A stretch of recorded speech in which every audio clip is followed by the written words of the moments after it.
বাঘু বয়স মাত্র 2 মাস, পড়তে যাবে বার্লিনে।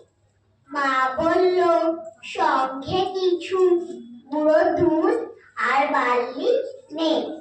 বিদেশ বিভুঁই রাস্তাঘাটে কি আর দেবে খাবার, শেষকালে কি খালি পেটে রোগ বাঁধাবে আবার।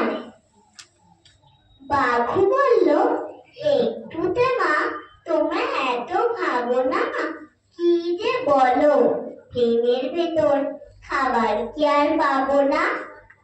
মা বলল আসল কথা, আমরা তো বাঘ, তাই আমরা কি আর ওদের মতো চপ কাটলেট খাই।